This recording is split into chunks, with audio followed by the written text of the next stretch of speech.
So, hello then, welcome back to another Night of the Movies podcast. I'm Spy Knight, and in these podcasts, I love talking all things movies and TV, and whatever I want, whenever I want. And in today's podcast, I am reviewing Mission Impossible: The Final Reckoning. So, let's get into it, shall we? Mission Impossible: The Final Reckoning is the 8th Mission Impossible movie, and it is reportedly the last Mission Impossible film, although I don't think that's been confirmed. Do quote me if I'm wrong, do quote me if one of the people involved in the movie, whether it's Chris McCoy who directs this film, or Tom Cruise obviously stars in this movie, or Sam Pegg who also co-stars in this film. Do correct me if one of them have said that this is the final Mission Impossible movie, but as far as I'm aware, it has not been announced as the official final Mission Impossible film, but a lot of people are saying it's the final Mission Impossible movie. I mean, hence the word final is even in the title of this film. And this is, of course, the 8th Mission Impossible film to star Tom Cruise in the leading role of Ethan Hunt, and the 6th, if I've got my maths correct. Then I'm never really good at maths, so I may have got it wrong, but I think it's the 6th Mission Impossible film to star Simon Pegg once again as Benji. He first made an appearance in Mission Impossible 3, and he's been in all the Mission Impossible films since then. And about 2 years ago it was now. It was 2 years ago. That's how long it's taken for this film to come out. 2 years ago, we saw the beginning of this story in Mission Impossible: Dead Reckoning Part 1, which is now just named Mission Impossible: Dead Reckoning. They took the Part 1 out because the film didn't do too well at the box office, and they didn't want people to be put off by the Part 2 title in this film if there was going to be one. So, a couple of years ago, we had Mission Impossible: Dead Reckoning. And when that film came out, I remember making videos on this channel, which feel like videos I only made yesterday, but I remember making videos on this channel talking about how much I enjoy the Mission Impossible franchise. I think I did a ranking of all 7, because there was only 7 Mission Impossible films by that point. I did a ranking of all 7 Mission Impossible movies. My favourite to this day is still Mission Impossible 3, directed by J.J. Abrams. I think that's just wildly entertaining, and is so energetic. I remember watching that film for the first time a couple of years ago and going, wow, that to me has all the ingredients you want in a Mission Impossible movie. But I love the first film, directed by Brian De Palma. A lot of people don't remember that Brian De Palma directed the first Mission Impossible movie. I don't mind the second film. I know a lot of people don't like the second film. I mean, a lot of people actually hate it, but I think it's got some good sequences. It's also got some pretty terrible parts to it, but I don't mind the second film. The fourth film I'm not too big on, although I don't dislike it. I think it's good. I just don't think it, for me personally, it's a great follow-up to Mission Impossible 3. And then you get on to the 5th Mission Impossible film, which is Mission Impossible: Rogue Nation, which is brilliant. And then you go on to Mission Impossible: Fallout, which is insane. And then you go on to Mission Impossible: Dead Reckoning, which I didn't love, but I still really enjoyed. It was saved by that incredible train sequence, in my opinion, and some other incredible sequences in the movie. Although there were decisions made in that film which I didn't love, particularly the killing off of one character. I won't spoil it because you haven't seen the film yet. It's been out for 2 years, you know. You had the chance to see the film if you wanted to, so I could spoil it, but I'm not going to spoil it. The point I'm making is, I'm a big fan of the Mission Impossible franchise. Maybe not as much as some people, but these films I always look forward to when they come out. And I know at least I'm going to see Tom Cruise do some insane stunts. I know it's actually Tom Cruise doing these stunts, because that's really the draw of the Mission Impossible franchise.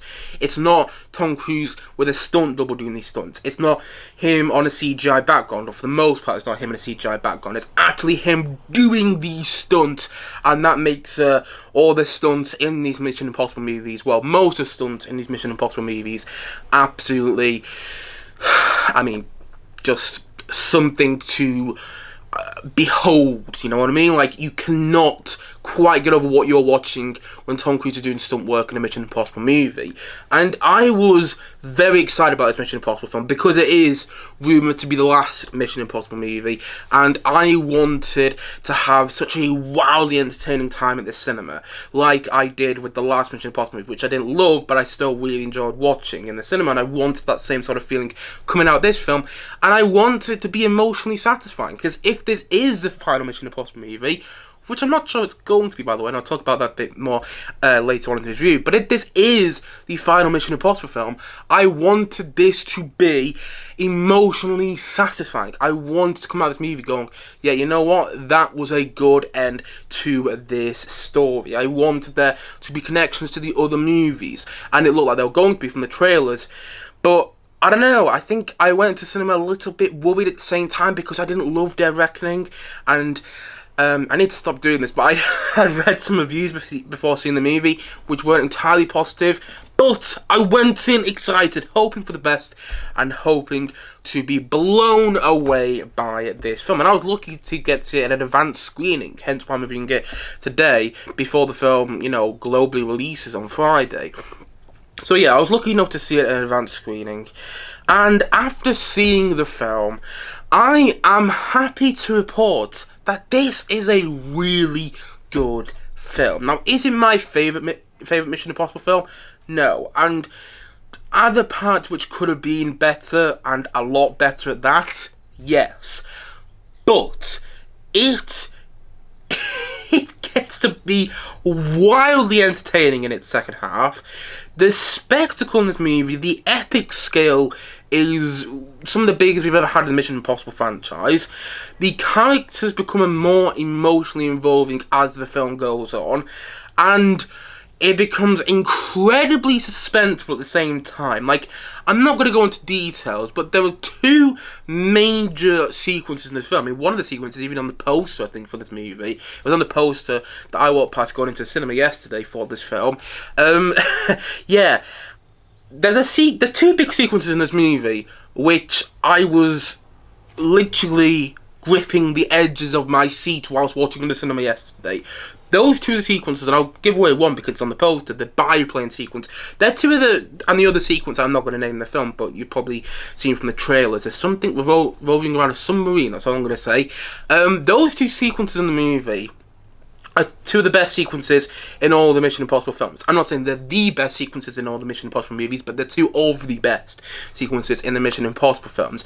And then again, Tom Cruise as Ethan Hunt is just a joy to watch, and doing all these stunts, and yeah, it's crazy to watch. There were quite a few moments in the film, particularly towards the end of the movie, where I would laugh out loud because of how insane certain action set pieces got to be. And the musical score I thought was better this time around. Not that I didn't like Lorne Balfour's score to Mission Impossible Dead Reckoning, but I felt it was kind of imploding on itself. Like, whenever they used the main theme in that film, it didn't feel like... It felt like a more updated main theme, the bum bum bum bum bum bum bum bum bum. Whenever they use that in Dead Reckoning, I don't know, it just didn't have the same effect. But when they used it again here, I thought it worked to a great degree, and it wasn't Lorne Balfour who did the musical score to this film. I forgot the names of the people who did the musical score, but I thought the musical score for this film was soaring, was roaring in all the ways you wanted it to be, and yes, it was a worthwhile watch at the cinema. If you're a fan of these movies, I would recommend going and watching this in the cinema. However, that's not to say it doesn't have its issues, and I'd be lying if I said I couldn't escape the feeling that I wanted more from this film. I felt like this film could have been, and to be honest, should have been better. It's not that it's bad. I'm not saying it's bad at all. I thought it was a really good film, and I ended up coming out of the cinema humming the Mission Impossible theme, which is always a good sign. But this first half of the film almost lost me. There was a lot of jumping around in the first half of the film. Christopher McQuarrie directed this film, and he directed all the Mission Impossible films since Rogue Nation, if I'm not mistaken, and you can tell, he knows how to direct one of these movies. But the first half almost didn't feel like him directing. It felt clunky, it felt badly edited at times. And then the second half of the film felt like the classic Christopher McQuarrie Mission Impossible direction that I was wanting. But the first half of the film, I felt was quite unengaging. There's a lot of information thrown at you, and a lot of it kind of felt unnecessary. It did get to the point that it felt like an hour and maybe an hour and 20 minutes into the film, and I was like, okay, can we just get to something now? We've had a hell of a lot of talking, we've had a hell of a lot of setting up the scene. I kind of understand what's going on, but the film's also making me confused again. And I just want to get to an action set piece, because that's the thing about the Mission Impossible movies. You go there for the big action set pieces, and this film delivers on those action set pieces for sure. But sometimes it takes not sometimes, a lot of the times in this film it takes a long while to get there. There's a lot of exposition. I can never say that word, but I think I just said it there. Yeah, there's a lot of exposition and a lot of over-explaining in this film. I mean, there's one thing which was explained in the movie, was like, we didn't need that to be explained. If that wasn't explained, then I think we'd be totally fine. Like, they're explaining a hell of a lot in the film, and it also feels like they're aiming the film at people who've never watched a Mission Impossible movie in the past, because there are so many flashbacks and so many callbacks to the previous 7 Mission Impossible movies. And they do it in a way where it's like, in case you hadn't watched the last Mission Impossible film, this is exactly what happened, you know. And it did get to a point in the first half of the film where I was like, okay, this is losing me, and I it's gonna pain me to say this, but I might come out the cinema feeling, or thinking, or even saying that was a disappointing Mission Impossible movie, and I didn't want to say that about what could potentially be the last Mission Impossible film. But the first half, it did feel like a bit of a struggle to get through.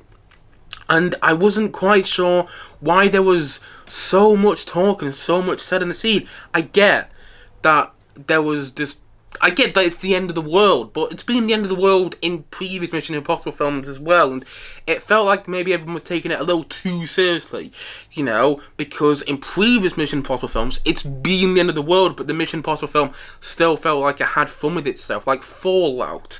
It's the end of the world in that movie. It doesn't stop the bomb from going off, if I remember correctly, in the whole helicopter sequence with Henry Cavill, but that film was fun to watch. It felt like the film was enjoying itself. You know what I mean? Like, there's that scene where Ving Rhames talks to Michelle Monaghan's character in that film, and Michelle Monaghan, who was married to Ethan Hunt earlier on the franchise, said, well, how's Ethan been? And Ving Rhames goes, you know, same old, same old. But there's nothing really like that in the film. I mean, there was some comedy in there from Benji. I think that's the purpose of Simon Pegg in these movies, to provide comedic relief. But I wanted more of that. I wanted that sense that this was fun again, because it felt a little too serious. I know that, you know, it's the end of the world in this movie. They don't stop the entity. I get that. I was watching the film. That was one thing I did understand, because it felt like they explained that to the upteenth degree. But I want it to be a little more fun. I wanted there to be a little more excitement. I wanted there to be a little more comedy. And I wanted there to be a little more... I just wanted it to feel more like...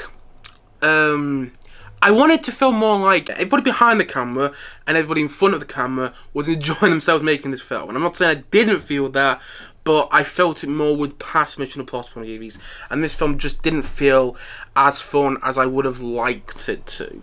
Again, it's not fun to watch, but it's not a Mission Impossible film where you're going to go out going, yeah, that was...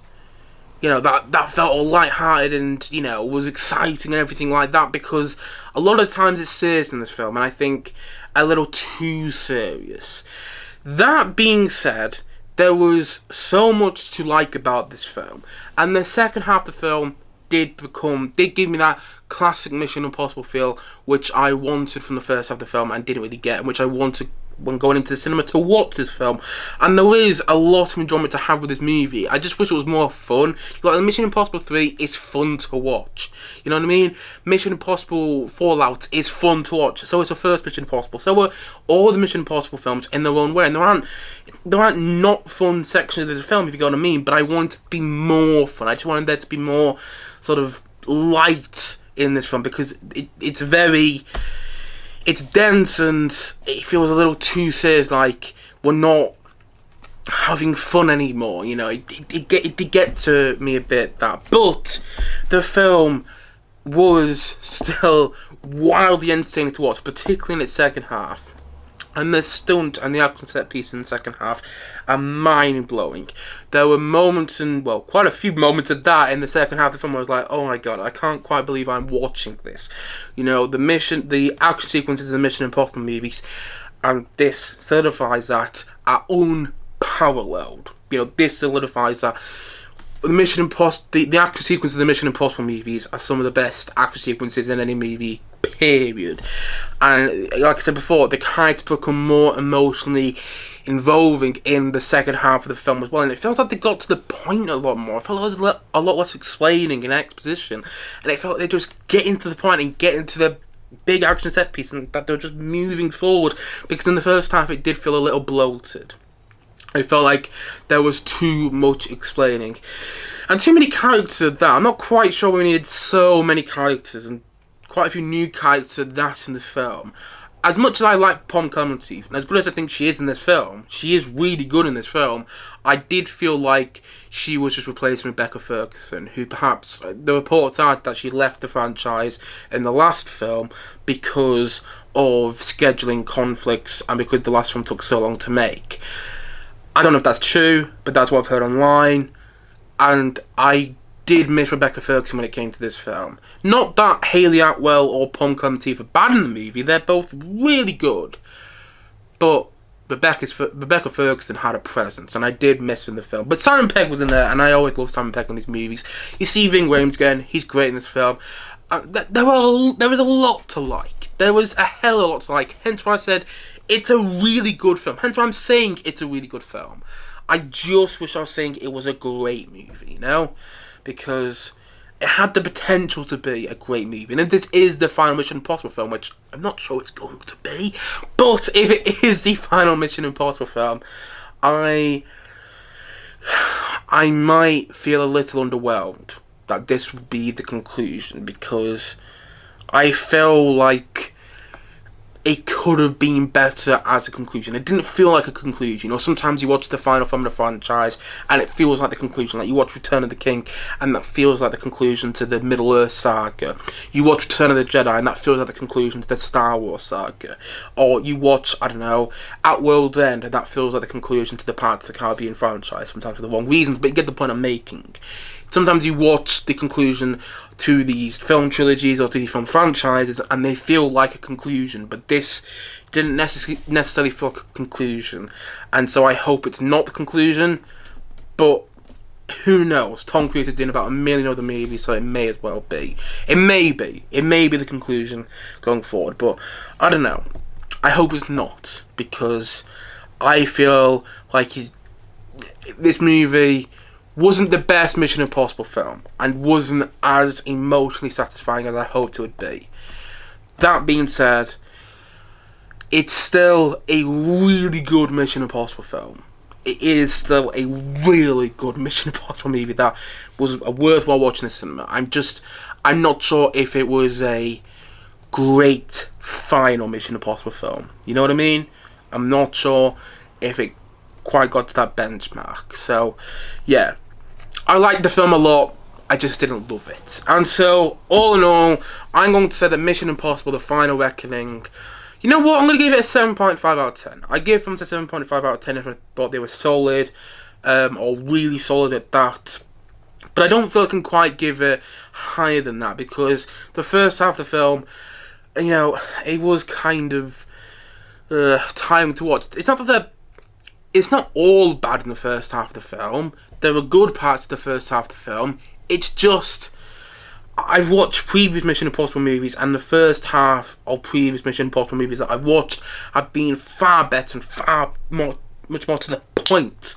Like, Mission Impossible 3 is my favourite Mission Impossible movie, and it gets to the point so quickly. Mission Impossible Fallout gets to the point so quickly. So does Rogue Nation, but this film felt like it took a little bit of time to get to where it wanted to be. You know? I did hear from Simon Pegg in an interview that apparently they make these movies in a quite peculiar way. I don't think any other movies made like this, where they do the action set pieces first and they build the movie around the action set pieces. And I think it's the first time you could tell that with the Mission Impossible film. Yeah. That's not to say it's bad, I'm just saying I think that's the first time you could tell that. Still, I really liked it. I thought it was a really good Mission Impossible movie. Just, as I said before, maybe not a great final Mission Impossible film, and for that reason I hope it's not. And I also hope it's not because I'd love to see more of Tom Cruise in this role. I'd love to see more of the Mission Impossible films. I just think they should tone it down a bit more the next film and maybe do something slightly smaller scale, because maybe this franchise got a little too big for its boots. Still, this film worked for what it was, in my opinion. This one worked for the most part, and yeah, I had a great time watching the cinema. I just wish it was a great movie. I kind of get that feeling that I wanted more, and I feel this film should have given me more. But it's, you know, it's a really good film overall, and that's why I'm going to leave this review today. Hopefully that makes sense. I was wanting more, but I liked what I got. You know, hopefully that kind of sums up my opinion on this film as a whole. And so, all in all, as I've already said, as I'm going to say once more in this podcast today, Mission Impossible: The Final Reckoning is a 7.5 out of 10 from me.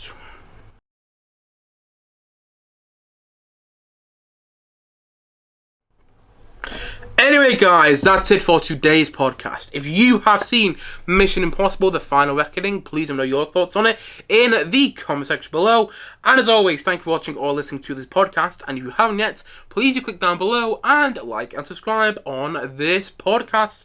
And look forward to many more podcasts and many more videos coming very, very soon on this channel. As I've already said, thank you so much for watching or listening to this podcast. And I will see you guys again soon.